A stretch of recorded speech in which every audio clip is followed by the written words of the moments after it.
கிறிஸ்து இயேசுவுக்குள் அன்பானவர்களே, இயேசுவின் ஆசீர்வாத ஊழியங்களின் மூலம் அன்பின் வாழ்த்துக்கள். தானியேல் தீர்க்க தரிசன புஸ்தகத்தினுடைய 2ஆம் அதிகாரத்துல நேபுகாத் நேச்சார் கண்ட சொப்பனத்தினுடைய அர்த்தத்தோடு கூட அநேக காரியங்களை நாம் தியானித்து வருகிறோம். அதுல விசேஷமாக இயேசு கிறிஸ்துவனுடைய சீசர்கள் அவருடைய 2ஆம் வருகைக்கும் உலகத்தின் முடிவுக்கும் அடையாளம் என்ன என்று கேட்டபோதுதான் இயேசு இந்த உலகத்துல நடக்கிற அநேக அடையாளங்களை குறித்து சொல்லுகிறார். நாட்டிற்கு நாடு யுத்தங்கள் வரும், நில அதிர்வுகள் ஏற்படும், கொள்ளை நோய்கள் வரும், ஆங்காங்கே சமாதானம் இல்லாத ஒரு சூழ்நிலை வரும் என்று உலகத்தின் அடையாளத்தை சொன்னவர் வேதாகமத்தில இருந்து ஒரு அடையாளத்தை எடுத்து காண்பிக்கிறார். இதை குறித்து மத்தேயு எழுதின சுவிசேஷ புஸ்தகம் 24ஆம் அதிகாரம் 15வது வசனம் சொல்லுகிறது, மேலும் பாழாக்கிற அருவருப்பை குறித்து தானியேல் தீர்க்கதரிசி சொல்லி இருக்கிறானே, வாசிக்கிறவன் சிந்திக்க கடவான்.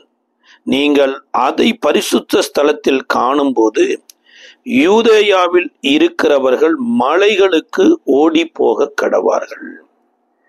அதாவது தானியேல் தீர்க்க தரிசன புஸ்தகத்துல தானியேல் சொல்லப்பட்ட காரியத்தை சிந்திக்க கடவான் அப்படிங்கிறார். அப்ப அந்த நேபுகாத் நேச்சார் கண்ட தரிசனத்தினுடைய சிலையினுடைய ஒவ்வொரு பகுதியும் ஒவ்வொரு காலத்தை குறித்து முன்குறிக்கிறதாக தானியேலே சொல்லுகிறார். அதாவது தலை பசும்பொன்னா இருக்கிறது. அப்ப அந்த தலையினுடைய அரசாட்சி பாபிலோன் தேசம் உலகம் முழுவதும் அரசாட்சி செய்கிறது. அது ஒரு 73 வருடம் அரசாட்சி முடிந்த பின்பு பெர்சிய பேரரசு எனப்பட்டது வருது. இந்த பெர்சிய பேரரசு புத்தியை சார்ந்து இருக்கிறாங்க. அது அதனுடைய மார்பும் கைகளும் வெள்ளியால் இருந்தது அப்படிங்கிறத பார்க்கிறோம். அப்ப ஞானி வெள்ளியை சம்பாதிப்பதிலும் புத்தியை சம்பாதி அப்படிங்கிறார். அப்ப புத்திக்கும் வெள்ளிக்கும் இருக்கிற ஒற்றுமையை காண்பிக்கிறார். அடுத்து தான் கிரேக்க பேரரசு எனப்பட்ட ஒரு பேரரசு வருது. இந்த கிரேக்க பேரரசுனுடைய காலகட்டம் கிமு 331 இருந்து கிமு 168 வரைக்கும் இருக்குதுங்க.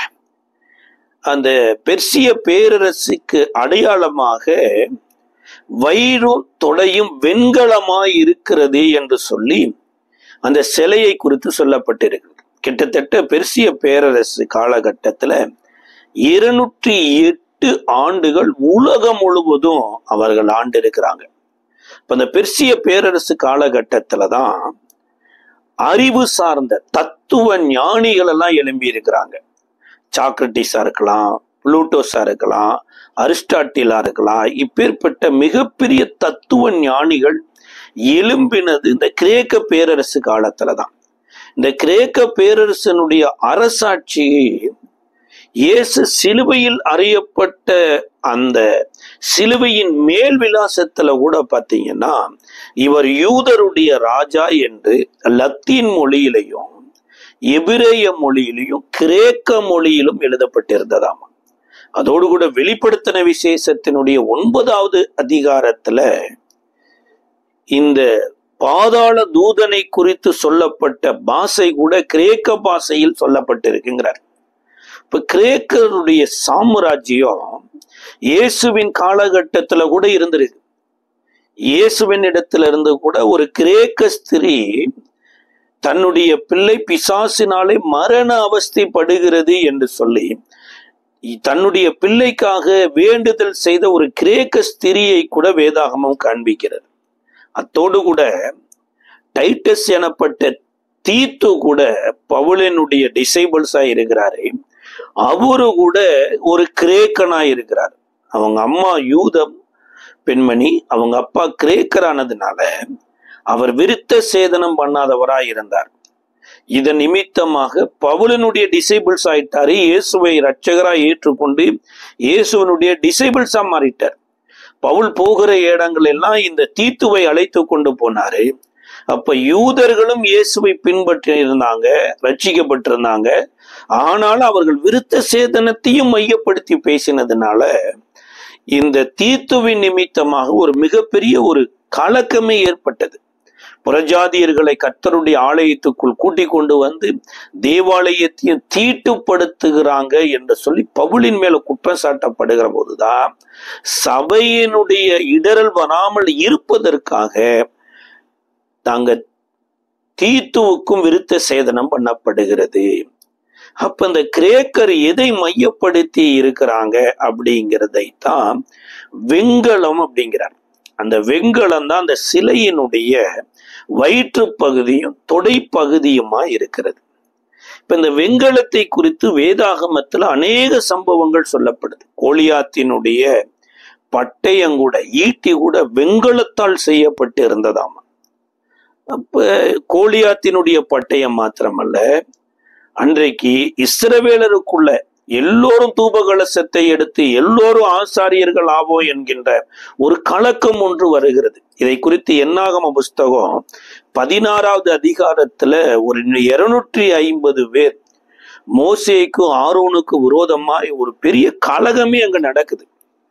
அப்பொழுதுதான் மோசே இருந்த 250 பேர் தூபகலசத்தை எடுத்துட்டு வாங்க, கர்த்தர் தெரிந்து கொள்ளப்பட்ட பரிசுத்தவான் இன்னான் என்பதை கர்த்தர் விளங்க வைப்பார் அப்படிங்கிறார். இப்ப தூபகலசத்தை எடுத்து கொண்டு வந்த 250 பேர் இறந்து போயிட்டாங்க. அந்த தூபகலசம் வெண்கலத்தால் செய்தபடியினால இது கர்த்தர் தெரிந்து கொள்ளப்படாத எந்த மனிதனும் கர்த்தருடைய ஊழியத்தை செய்யக்கூடாது என்பதற்காக இந்த வெண்கல தூப கலசத்தை ஒரு பட்டையா செய்து அதை பலிபீடத்தை மூடி அடையாளமாய் வைத்தார்களாம். அப்ப கர்த்தருக்கு ஆராதனை செய்வது கர்த்தருக்கு பிரியமானது தானே. எல்லாருமே தூபகலசத்தை எடுத்துட்டு வர்றதுல என்ன ஆண்டவருக்கு அப்படி ஒரு நஷ்டம் அப்படின்னா, தேவன் எல்லோரையும் ஆராதிக்கும்படிதான் எகிப்திலிருந்து அவங்களை விடுதலையாக்கினார். பட்சபாதமே இல்லாமல் தான் எல்லோருக்கும் ஒரே மன்னாவை கொடுத்தாரு. எல்லோரும் ஒரே கண்மலையின் தண்ணீரை குளித்தாங்க. எல்லோருக்கும் ஒரே மேக ஸ்தம்பம் தான் வந்தது. எல்லோரும் ஒரே அக்னி ஸ்தம்பத்தின் கீழே தான் நடத்தப்பட்டாங்க. ஆனா மோசே 40 நாள் தேவ சமூகத்தில் அமர்ந்திருந்த போது தங்களை வழிநடத்தி கொண்டு போவதற்கு தேவன் வேண்டும் என்று ஆரோனிடத்துல இஸ்ரவேலர் முறையிட்டது நிமித்தமாய் ஆரோன் வந்து இஸ்ரவேலரிடத்துல இருக்கிற பொன் வெள்ளிய வாங்கி ஒரு பொன் கன்று குட்டியை செய்து இதுதான் நம்மை வழிநடத்தி வந்த தெய்வம் என்று அறிய வைத்தது நிமித்தமாக மிகப்பெரிய தேவ கோபம் வருது. இந்த தேவ கோபத்துல கர்த்தர் மோசேட்ட சொல்றார், நீ அழைத்து கொண்டு வந்த உன்னுடைய ஜனம் தங்களை கெடுத்து கொண்டாங்க, நீ என்னை விடு, நான் உன்னை பெரிய ஜாதி ஆக்குறேன், அவரை ஒரு நிமிஷத்துல நான் அதமாக்குறேன் என்ற போது கர்த்தர் இவர்களை கொல்லுவதற்குத்தான் அழைத்து கொண்டு வந்தார் என்று சொல்லி புறஜாதியர்கள் ஆண்டவரே உம்முடைய நாமத்தை குறித்து தூசிப்பானேன், அதனால அவர்களை நீ கொல்லுவேர் என்றால் என்னுடைய பெயரை ஜீவபுஸ்திலிருந்து கிறுக்கி போடு என்று தேவனிடத்துல மன்றாடி கீழே வந்து கர்த்தர் கொடுத்த கற்பலகைய கண்மலையில தூக்கி அடிச்சு உடைச்சது மாத்திரமல்ல, அந்த பொன்கன்று குட்டி சிலையெல்லாம் அவர் அக்கினியில தகனிட்டு சாம்பலாக்கி அதை சகல பேரையும் குடிக்க வைத்த பின்பு கர்த்தரின் பட்சத்தில் நிற்கிறவன் யார் என்று ஒரு காளையும் கொடுக்கிறார். அந்த நேரத்துலதான் தகப்பன் என்றும் பாராமல் தாய் என்றும் பாராமல் லேவி கோத்திரத்து மக்கள் வர்றாங்க. இப்ப அந்த லேவி கோத்திரத்து மக்கள்ல ஆரோனும் சேர்ந்து வர்றார். மற்ற 11 கோத்திர மக்களும் கர்த்தருடைய அந்த கிருபையை அற்பமா எண்ணினாங்க, அந்த அழைப்பு அற்பமா எண்ணினாங்க. இது நிமித்தமாய் கர்த்தர் இந்த லேவி கோத்திரத்து மக்களை ஆசாரிய பனிமுட்டுகளை சுமந்து கொண்டு போகும்படியாகவும் ஆரோன ஆசாரிய ஊழிய செய்யும்படியாகவும் கர்த்தர் டிக்ளேர் பண்றார். இந்த அழைப்பு இந்த ஊழியம் மோசே ஆரோனுக்கும் லேவியர்களுக்கும் கொடுக்கல, கர்த்தரே கொடுத்தது. ஆனா இப்பொழுது சகல இஸ்ரவேலரும் நாங்களும் தூபம் காட்டுவோம், நாங்களும் ஆராதிப்போம் என்று சொன்னது நான் நிமித்தமாகத்தான் இந்த 250 பேர் இறந்து போயிட்டாங்க. இதைத்தான் கர்த்தர் இங்க அடையாளமா வைக்கிறார். அப்ப என்னன்னா, தேவன் சொல்லாத ஆட்கள் தேவ சமூகத்திற்கு வந்தா தேவனுடைய கோபாக்கினை வருகிறது போல தேவகுமாரனாகிய இயேசு கிறிஸ்துவனுடைய அடிசுவடுகளை நீங்களும் நானும் பின்பற்றாம நம்மளுடைய இருதயத்தில் தோன்றுகிற எண்ணங்கள் கற்பனைகளின்படி இயேசுவை பின்பற்றி நடப்போம் என்றால் இங்கேயும் தேவவாக்கனையினுடைய கோபம் வருவதற்கு அநேக வாய்ப்புகள் இருக்கு. இயேசு சொல்றாரு, ஒருவன் என்னை பின்பற்றி வர விரும்பினால் அவன் தன்னைத்தானே வெறுத்து தன் சிலுவை எடுத்துக்கொண்டு என்னை பின்பற்ற கடவான் அப்படிங்கிறார். பண்பான தேவனுடைய பிள்ளைகளே, அந்த வெண்கலத்தை எடுத்து ஒரு பட்டையாக செய்து பலிபீடத்தை மூடினது அடையாளமா எதற்காகனா, தேவன் தெரிந்து கொள்ளப்படாதவர்கள் தேவனுடைய சமூகத்துக்கு தூபகலசத்தை எடுத்து கொண்டு வந்தா இதுதான் அடையாளம் அப்படின்னார். அந்த அடையாளம் இருந்த போதும் கூட உசியா எனப்பட்ட ஒரு ராஜா கூட தூபகலசத்தை எடுத்துக்கொண்டு தேவ சமூகத்தில் வந்தது நிமித்தமாய் நெற்றியில குஷ்டரோகம் வந்து மரணம் அடைகிற வரைக்கும் குஷ்டரோகியாயிருந்து அவன் இறந்து போனான். அப்ப வெண்கலம் எனப்பட்டது தன்னுடைய அறிவு சார்ந்த காரியங்களை உலகத்துல திணிக்கிற காரியம். இது மாத்திரமல்ல, வெண்கலத்தை சொல்லல, இஸ்ரவேலின் மக்கள் தேவனுடைய மன்னாவை அற்பமாய் எண்ணி எல்லா மக்களுக்கும் நல்ல ஆகாரம் கிடைக்குது, எங்களுக்கு இந்த மன்னா வேண்டா வெறுப்பா இருக்குது என்று இதை அற்பமா நினைச்சபடினால தேவன் கொள்ளிவாய் சர்ப்பங்களை இஸ்ரவேலுடைய பாளையத்துக்குள்ள அனுப்புகிறார். இஸ்ரவேல் பாளையத்துக்குள்ள கொள்ளிவாய் சர்ப்பங்கள் வந்து அநேகரை கடித்தது நிமித்தமாய் இப்ப இஸ்ரவேலர் மோசேனிடத்திலிருந்து மன்றாடுறாங்க, இந்த கொள்ளிவாய் சர்ப்பங்கள் எல்லாம் அழிந்து போகும்படி நீ எங்களுக்காக மன்றாடு என்ற போது கர்த்தரை நோக்கி மோசே ஜெபிக்கிறப்ப கொள்ளிவாய் சர்ப்பத்தை மோசே ஜெபத்தை கேட்டு கர்த்தரை அழிக்கல. கொள்ளிவாய் சர்ப்பம் ஒரு பக்கம் இருந்தது, ஆனா அந்த கொள்ளிவாய் சர்ப்பத்தினுடைய விஷத்தன்மையை அழிந்து போக பண்ணுவதற்கு கர்த்தர் வெண்கல சர்ப்பத்தை செய்து பாளையத்தின் முன்னணியில உயர்த்தி வை அப்படின்னார். எப்படி கிரேக்கர் வெண்கலத்தை ஹைலைட் பண்ணினது போல இங்க கர்த்தர் வெண்கலத்தை எதற்காக உயர்த்தி வைக்கிறார் அப்படின்னா, ஒரு அறிவு சார்ந்தது பெரிதல்ல, அந்த அறிவை கொடுக்கிற தேவன் தான் பெரியவர் என்பதை விளங்க வைக்கிறதுக்கு தான். உலகத்துக்கு அது கிடையாது பாருங்க.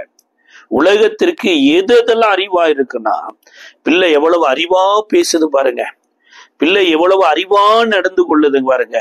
இந்த உலகம் அறிவு சார்ந்தது இருக்குது. இது கிரேக்கருடைய அடையாளம். அதனாலதான் சிலுவையை பற்றிய உபதேசம் யூதர்களுக்கு இடரலாகவும் கிரேக்கருக்கு பைத்தியமா இருந்ததாமா. ஆனா ஆண்டவராய் இயேசு கிறிஸ்துவை ஏற்றுக்கொண்ட நீங்களும் நானும் இந்த அறிவுக்கு எட்டாத தேவ அன்பை சிலுவையில் அறையப்பட்ட இயேசுவின் மூலமாய் நாம் அறிந்து கொள்வதற்கு தான் தேவன் சபை எனப்பட்டதை ஏற்படுத்துறாரு. அந்த சபையில அப்போஸ்தலர் எனப்பட்டவங்களை, தீர்க்கதரிசி எனப்பட்டவங்களை, சுவிசேஷர்களை, போதகர்களை, மெய்ப்பர்களை ஏற்படுத்துறாரு. அப்ப நம்ம உலகத்துல அறிவாளியா இருக்கிறது பெருசு இல்லைங்க, தேவனை அறிகிற அறிவுல நிறைந்திருக்க வேண்டும் என்பதுதான் முக்கியம். இந்த வெண்கல சர்ப்பத்தை தேவன் ஏன் உயர்த்தி வைக்கிறார்னா, ஏதேன் தோட்டம் எனப்பட்டது தேவனை அறிகிற அறிவுல நிறைந்திருந்தது. ஆதாமா இருக்கலாம், ஏவாளா இருக்கலாம், அங்க படைக்கப்பட்டு இருக்கிற கனிகளா இருக்கலாம், மரங்களா இருக்கலாம், இனி சொல்ல போனா சூரிய சந்திர நட்சத்திரங்களா இருக்கலாம், ஓடுகிற நதிகளா இருக்கலாம். இவைகள் எல்லாவற்றிலையும் தேவனை அறிகிற ஒரு அறிவு இருந்தது. ஆதாம் தேவனை அறிகிற அறிவுல நிறைந்திருந்தாரு. ஆதாமுக்கு ஏற்ற துணையாக ஒரு மனுஷிய தேவன் படைத்து கொண்டு வந்து விட்ட போது கூட அந்த அம்மாவும் தேவனை அறிகிற அறிவுல வளர வேண்டும் என்று இருவரோடு கூட ஒன்றோடு ஒன்று பேசி கற்றுக்கொள்ள வேண்டும் என்று ஏற்படுத்தினாரே. ஆனா தேவனுக்கு எதிரான சில அறிவு சாத்தானின் மூலமாய் சர்பத்துக்குள்ள இருந்து மனுஷனுக்குள்ள வந்தது. அந்த மனுஷி தேவன் விளக்கின விருட்சத்தின் கனியை புசிச்சாங்க. அந்த சாத்தான் கொடுத்த அறிவு என்ன அப்படின்னா, தேவன் விளக்கின விருட்சத்தின் கனியை நீங்க புசிக்கிற நாளில் தேவர்களை போல ஆயிருவீங்க, அதனால இந்த கனியை தேவன் விலக்கி வைத்திருக்கிறார் என்று தேவனுக்கு விரோதமாய் குற்றச்சாட்டினது நிமித்தமாக இந்த அறிவு அந்த அம்மாவுக்கு வந்த உடனேயே அந்த விருட்சத்தையே புசிக்கலாம், அந்த விருட்சத்தின் கனியையும் புசிக்கலாம் என்று சொல்லி புசித்து தன் கணவனுக்கு கொடுத்த போது இப்ப தேவையில்லாத அநேக அறிவு வந்துருச்சு. முதலாவது அறிவு என்ன அறிவு வந்ததுன்னா, தாங்கள் நிர்வாணிகள் என்று அறிகிற ஒரு அறிவு வந்தது பாருங்க.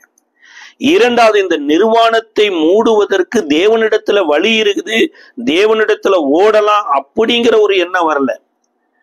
தாங்களே அத்தி இலையை உடுத்தி வஸ்திரத்தை உடுத்தி கொள்ள வேண்டும் என்கின்ற ஒரு அறிவு வந்தது. அத்தோடு மூன்றாவது காரியம், தேவன் தேடி வருகிற போது நாங்கள் தவறு பண்ணி விட்டோம், எங்களை மன்னித்து விடும் என்று தேவனிடத்துல மன்றாடுவதற்கு பதிலா தேவனற்று வாழக்கூடிய ஒரு வாழ்க்கைக்கு தங்களை மாற்றி கொள்ளக்கூடிய ஒரு அறிவு வந்து அந்த மரத்துக்கு கீழே போய் ஒளிந்து கொண்டாங்க. அதனாலதான் பிரசங்கி எழுதும் போது எழுதுறாரு, அறிவு பெருத்தவன் நோவு பெருத்தவன் அப்படிங்கிறார். அப்ப இந்த கிரேக்க பேரரசு எனப்பட்டது எப்பேற்பட்ட பேரரசு அப்படின்னு தானியேல் 2:39 சொல்றாரு, கீழ்த்தரமான ஒரு ராஜ்யமாம். அப்ப இந்த கீழ்த்தரமான ராஜ்யத்துல வெண்கலத்தை தேவன் ஏன் ஹைலைட் பண்ணார்னா, மனிதன் தேவனை அறிகிற அறிவுல இந்த சர்பத்தின் கடியை பார்க்கிறோம், இந்த சர்பத்தின் விஷத்தை பார்க்கிறோம், தேவன் கொடுத்திருக்கிற வார்த்தை, தேவனுடைய வார்த்தையினால உயர்த்தப்பட்டு இருக்கிற இந்த வெண்கல சர்பம் வலிமையானது என்கின்ற ஒரு அறிவு எங்க பூரணமாகுது அப்படின்னா, யோவான் 3:14-15 சொல்லுகிறது, மோசேயினாலே சர்பம் வனாந்தரத்திலே உயர்த்தப்பட்டது போல தன்னை விசுவாசிக்கிறவனோ அவன் கெட்டு போகாமலும் அவரும் உயர்த்தப்பட வேண்டும் அப்படிங்கிறார். அப்ப இயேசு கிறிஸ்து தேவனுடைய வார்த்தையா இந்த உலகத்துக்கு வந்தாரு, தேவனுடைய வார்த்தையின்படி அவருடைய வாழ்க்கையில நிறைவேறியது, தேவனுடைய வார்த்தைக்காகவே சிலுவையில உயர்த்தப்பட்டார். இப்ப வெண்கல சர்பத்தை பார்க்கிற போது எப்படி ஒரு மனிதனுக்கு பாம்பு கடியினுடைய விஷத்தன்மை ஒன்றுமில்லாமல் போகிறதோ, அதிலும் மேலாக சிலுவையில் அறியப்பட்ட இயேசுவை நோக்கி பார்க்கிற போது சாத்தானுடைய குற்றம் சாட்டுகிற அல்லது சுய புத்தியை சார்ந்து கொள்ளுகிற, தேவனை தவறுதலாய் புரிந்து கொள்ளக்கூடிய எல்லா எண்ணங்களும் சிந்தைகளும் செயலிழந்து தேவன் நல்லவராகவே இருக்கிறார், இன்றைக்கும் தேவன் என்னை நேசிக்கிறபடினால இயேசுவை சிலுவையில் அறைய ஒப்பு கொடுத்து என்னை மீட்டு கொண்டார் என்று அதை பார்த்து ரட்சிக்கப்படுவதற்கு ஒரு அடையாளமாக வெண்கல சர்பத்தை உயர்த்தி வைக்கிறார். அன்பான தேவனுடைய பிள்ளைகளே, இன்றைக்கு நீங்களும் நானும் அறிவு சார்ந்து வளரக்கூடாது பாருங்க. அறிவுங்கிறது ஒரு வாழ்க்கையில ஒரு பகுதியா இருக்கணுமே தவிர அறிவை சார்ந்து வாழ்க்கை இருக்குமானா, இன்னைக்கு எத்தனையோ அறிவாளிகள் பாருங்க குடும்ப பிரச்சனையை மேற்கொள்ள முடியாம தற்கொலை பண்ணி கொள்றாங்க. எத்தனையோ செல்வந்தர்கள் அறிவா வேலை செய்து பணத்தை சம்பாதித்தவங்க பணம் மிகுதியா இருக்குது பாருங்களேன், ஆனா ஏதோ ஒரு ப்ராப்ளம் அதை மேற்கொள்ள முடியாதபடி மரித்து போய் விட்டாங்க. அப்ப இதைத்தான் வேதம் சொல்லுகிறது, கர்த்தர் ஞானத்தை கொடுக்கிறாரு, கர்த்தர் புத்தியை கொடுக்கிறாரு, கர்த்தர் அறிவை கொடுக்கிறாரு, ஆனா இவைகளை சார்ந்து நம்ம வாழ்க்கை இல்ல, கர்த்தரை சார்ந்து நாம் வாழ வேண்டும் என்று கர்த்தரை எதிர்பார்க்கிறார். இன்றைக்கு தானியேல் தீர்க்க தரிசன புஸ்தகம் 5வது அதிகாரத்துல கூட நேபுகாத்நேச்சாருக்கு அப்புறம் வந்த ராஜா எருசலேமில் இருந்து கொண்டு வரப்பட்ட தேவனுடைய பாத்திரங்களை எடுத்து அவருடைய மறுமனையாட்டிகள் அவருடைய நண்பர்களோ மதுபானத்தை ஊற்றி குடித்து கல்லும் மண்ணும் வெண்கலமுமான மரமுமான தேவர்களை புகழ்ந்தாங்களாமா. யோசிச்சு பாருங்க, தேவனுடைய பாத்திரம் எனப்பட்டது எருசலேம்ல தேவன் சொன்னபடியே ஆவியில தாவீதுக்கு வெளிப்படுத்தினதை சாலமோன் செய்து தேவாலயத்துல வைத்திருந்தார். அது இஸ்ரவேலின் ஜனங்கள் வேத வசனத்தின்படி வாழாதது நிமித்தமாய் பாபிலோனுக்கு இஸ்ரவேலரை விற்று போட்டாரு. அவங்க இஸ்ரவேலரோடு கூட தேவாலயத்தின் பனிமுட்டுகள்ல இருந்த தேவனுடைய பாத்திரங்களும் பாபிலோனுக்கு வந்தது.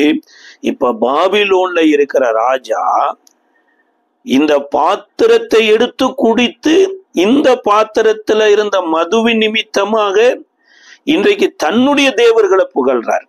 இமீடியட்டா பாபிலோனுக்குள்ள ஒரு கை விரல் சிவற்றில் எழுகிறது. இதை குறித்து தானியேல் தீர்க்க தரிசன புஸ்தகம் 5ஆம் அதிகாரம் 4-11 வரைக்கும் சொல்லப்பட்டிருக்கிறது. அவர்கள் திராட்சரசம் குடித்து பொன்னும் வெள்ளியும் வெண்கலமும் இரும்பும் மரமும் கல்லுமாகிய தேவர்களை புகழ்ந்தார்கள். அந்நேரத்திலே மனுஷ கைவிரல்கள் தோன்றி விளக்குக்கு எதிராக ராஜ அரண்மனையில் சாந்து பூசப்பட்ட சுவரிலே எழுதிற்று. எழுதின அந்த கையுறுப்பை ராஜா கண்டான். அப்பொழுது ராஜாவின் முகம் வேறுபட்டது. அவனுடைய நினைவுகள் அவனை கலங்க பண்ணினது. அவனுடைய இடுப்பின் கட்டுகள் தளர்ந்தது. அவனுடைய முழங்கால்கள் ஒன்றோடு ஒன்று மோதிக்கொண்டன. ராஜா உரத்த சத்தமிட்டு சோசியரையும் கல்தேயரையும் குறி சொல்லுகிறவர்களையும் உள்ளே அழைத்து வரும்படி சொன்னான். ராஜா பாபிலோனிய ஞானிகளை நோக்கி, எனக்கு வெளிப்படுத்துகிறவன் எவனோ அவன் இரத்தாம்பரம் கழுத்திலேயே பொற்பணியும் தரிக்கப்பட்டு ராஜ்யத்தில் 3ஆம் அதிபதியாய் இருப்பான் என்று சொன்னான். அதாவது தேவனுக்கென்று நேர்ந்து கொண்ட தேவனுடைய பாத்திரங்களை தேவன் தான் பயன்படுத்துவார். ஒருவேளை தேவன் பயன்படுத்தலைன்னா கூட அது சும்மா இருக்கிறதுனால தேவனுக்கு நஷ்டமாகாது. ஆனா தேவன் பயன்படுத்த வேண்டிய ஒரு பாத்திரத்தை தேவனை அறியாத புறஜாதியர்கள் எடுத்து பயன்படுத்துகிற போது நடக்கக்கூடிய ஒரு மிகப்பெரிய ஆபத்து. இதை எவரால சொல்ல முடியும்? கைகளால் எழுதப்பட்டதுல இதுல என்ன நடந்தது என்றால், அந்த ராஜாவினுடைய இடுப்பின் கட்டுகள் தளர்ந்து போயிற்று. அப்ப அங்க வேதம் சொல்லுகிறது, கிரேக்க பேரரசனுடைய பாட்டு வயிறும் தொடையுமாய் இருக்குது. இந்த வயிறுக்கும் தொடைக்கு இடையில இருக்கிறது தான் இடுப்பு பகுதி. இடுப்பு பகுதியில் இருக்கிற எல்லா கட்டுகளும் கலந்து போயிற்று. தானியேல் வரவழைக்கப்படுகிறாரு. தானியேல் வரவழைத்து இந்த சொப்பனத்தினுடைய அர்த்தத்தை சொல்லுகிற போது தானியேல் என்ன சொல்றாங்க அப்படின்னா, 5ஆம் அதிகாரம் 23வது வசனத்துல, பரலோகத்தின் ஆண்டவருக்கு விரோதமாக உம்மை உயர்த்தினீர், அவருடைய ஆலயத்தின் பாத்திரங்களை உமக்கு முன்பாக கொண்டு வந்தார்கள். நீரும் உம்முடைய பிரபுக்களும் உம்முடைய மனைவிகளும் உம்முடைய வைப்பாட்டிகளும் அவைகளில் திராட்சரசம் குடித்தீர்கள்.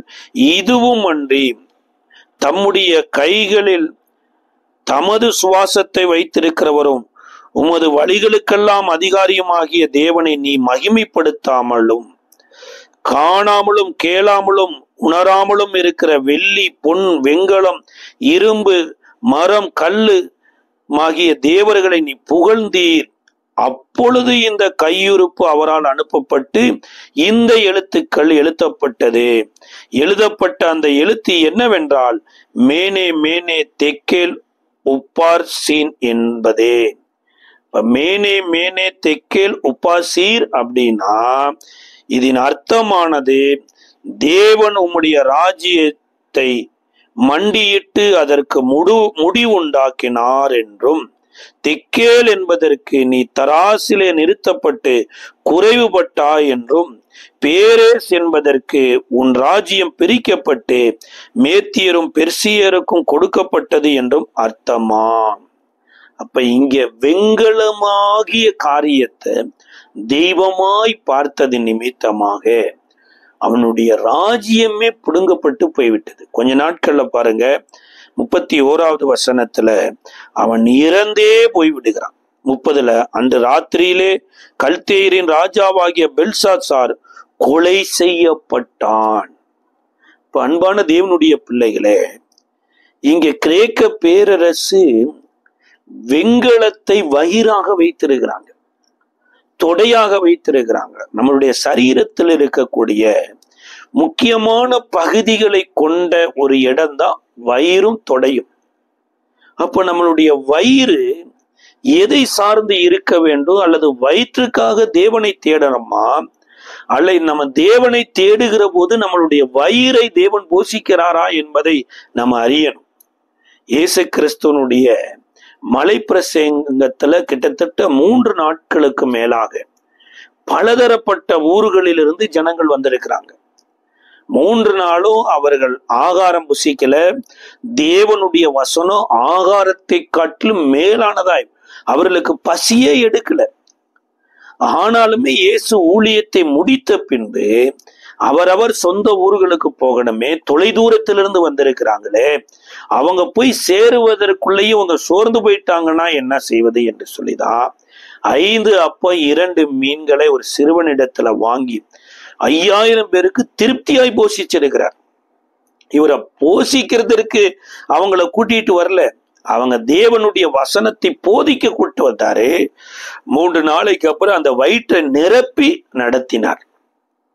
அதாவது போரடிக்கிற மாட்டை வாய்க்கட்டாயாக என்று சொல்லப்பட்டிருக்கு. அப்போ ஒரு மாடு போரடிக்கிறது தான் முக்கியம். வாய்க்கு வயிற்றுக்கும் வாழ்றது அல்ல வாழ்க்கை, தேவனுக்காக வாழ்றதுதான் வாழ்க்கை. பாருங்க, தேவனுடைய சித்தம் செய்வதே என்னுடைய போஜனமாய் இருக்கிறது என்று இயேசு சொன்னார். ஆனா பரிசுத்த ஆவியை பெறாத வரைக்கும் இயேசுனுடைய சீசர்கள் அன்பேலன்ஸா டிராவல் பண்ணிட்டு இருந்தாங்க.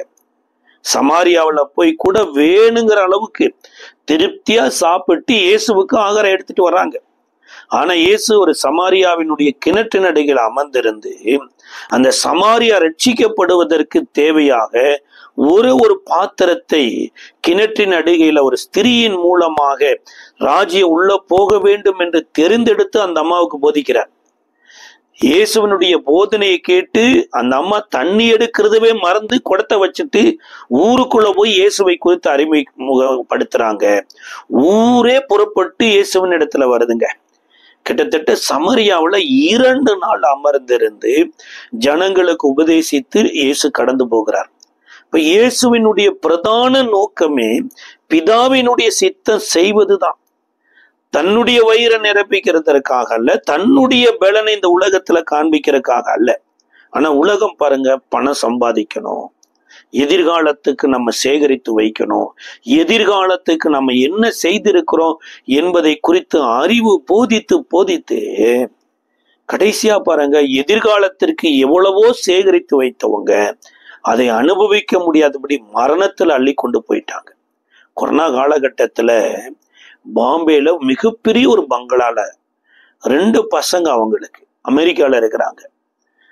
வயது சென்ற தாயும் தகப்பனும் தனியா இருக்கிறாங்க. எல்லா வேலைக்கும் ஆள் இருக்கு. ஆனா கொரோனா காலகட்டத்துல ஆட்கள் யாரும் வரல. எதிர்பாராத விதமாக அவங்க மனைவிக்கு கொரோனா வந்து விடுகிறது. இப்ப மனைவி ஹாஸ்பிட்டலுக்கு எடுத்துட்டு போறதுக்கு 108 ஆம்புலன்ஸ் வந்துருது. மனைவியோடு கூட அவரு போக முடியல. சில நாட்களுக்கு பின்பு இவருக்கு கொரோனா வந்துடுது. இவரும் ஆஸ்பத்திரிக்கு தனிமையா போயிட்டாங்க. அந்த ஆரம்ப காலகட்டத்துல கொரோனாவில இந்த 2 பேரும் மரித்து போயிட்டாங்க. அடக்கத்துக்கு கூட பிள்ளைகள் வரல, பாடிய கூட உறவினர்கள் வாங்க வரல. கடைசியா அந்த வீடு அனாதியா இருந்தது. கட்டின வீடு, நிலம், பொருள் எத்தனையோ அறிவு சம்பந்தப்பட்டதுல காப்பாத்தி வச்சிங்களே, உங்க மரணத்துல உங்களோட கூட வந்தது என்ன என்பதை இந்த உலகம் மறந்துடுச்சு. அதே மாதிரிதாங்க இந்த கிரேக்கர்களுக்கு அறிவு சார்ந்துதான் போயிட்டு இருந்தது. ஆனா அறிவே நமக்கு பணத்தை சம்பாதிக்கிறதுக்கு உதவி செய்து கொண்டே இருக்குமானா நம்மளுடைய மரணத்துல நமக்கு அறிவு உதவி செய்யாது. யூதாஸ் காரியத்து கூட இயேசுவை காட்டி கொடுக்கிறது ரொம்ப அறிவோடு செயல்பட்டார் பாருங்க. அவரை நான் எப்படி காட்டி கொடுக்கணும், எப்படி நீங்க அறிந்து கொள்ளணும்னு மிகப்பெரிய அறிவு. இதுதான் பேய்த்தனத்துக்கு அடுத்த ஞானங்கள். நான் யாரை முத்தமிடுகிறேனோ அவள் தான் இயேசு என்று கூலியை வாங்கிட்டு வேலை செய்யறான். போய் காட்டி கொடுத்தா 30 வெள்ளிக்காசை சம்பாதித்தாரு. இதனுடைய முடிவு என்ன? இயேசு சிலுவையில் அறியப்படுகிறார் என்கின்ற ஒரு செய்தி வந்ததுக்கு அப்புறம் இந்த வாங்கின காசை வாங்கினவங்கள்ட்டே திருப்பி கொடுக்கிறாரு. வாங்கல, யாருமே வாங்கல. இது ஓம்பாடு ஓ தலை சுமன்ட்டாங்க. கடைசியா யூதாஸ் எப்படி மரித்தார்னா வயிறு வெடித்து செத்தாராம். அப்ப அந்த வயிற்றுக்காகத்தானே பணத்தை சம்பாதிச்ச யூதாஸே இந்த வயிற்றுக்காக சம்பாதிச்ச பணம் ஏன் உன் வயிற்றை காப்பாத்தலன்னா, அவன் அநியாயமாய் சம்பாதித்த பணமே அவன் வயிறு வெடித்து சாக காரணமாயிட்டு. ஒரு இடத்துல சொல்லப்பட்டிருக்குது, அவர்களுடைய வயிறே அவர்கள் தெய்வம் என்று இருக்கு. இன்னைக்கு உலகம் எதற்காக வாழ்றீங்க? ஒரு ஜான் வயிற்றுக்குத்தான் பிரதர் வேலை செய்யறோம். எல்லாம் ஒரு ஜான் வயிற்றுக்குத்தான். தேவனற்ற மக்களுடைய அறிவு இதுதான். மிகப்பெரிய அறிவாளி ஆகிய சாக்ரட்டிஸ், அவருடைய மரணங்கள் கூட பாருங்களேன், அதே கிரேக்க மக்களால் தான் தீர்மானிக்கப்பட்டது. இப்ப இன்றைக்கு நீங்களும் நானும் ஆண்டவருடைய பிள்ளையாய் மாறி இருக்கும்போது அறிவை சார்ந்து வாழக்கூடாது. பாருங்க, வேதத்துல சொல்லப்பட்டிருக்குது, இயேசுவினுடைய நாம மகிமைக்காக வாழணும். அன்றைக்கு ஆபிரகாம் எலியேசரை அனுப்புகிற போது எலியேசரனிடத்துல தன் தொடையில கையை வைத்து பிராமிஸ் பண்றார், உடன்படிக்கை பண்ணிட்டு போறார். அதே போல யாக்கோபோடு தேவன் போராடின போது கூட யாக்கோபினுடைய தொடை சந்தை பிடித்து இழுத்த போது தொடை சந்து சுலுக்கிட்டாமா. அப்ப தேவன் தொடையில என்ன வைத்திருக்கிறார்னா, ஆசாரியர்களுக்கு கூட பாருங்களேன், பலி செலுத்துகிற போது அவர்களிடத்தில் சேர வேண்டிய காரியங்களில தாடை எலும்பு, இறைப்பை, தொடைக்கறி என்று சொல்லப்பட்டிருக்கு.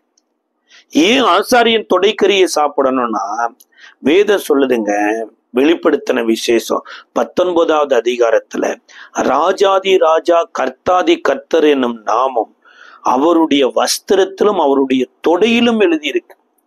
அப்ப இன்றைக்கு அறிவு சார்ந்து வாழ்வதற்காக தேவன் உங்களை என்னையும் அழைக்கல, தேவநாமம் மகிமைப்படும்படி வாழும்படியாய் அழைத்திருக்கிறார்.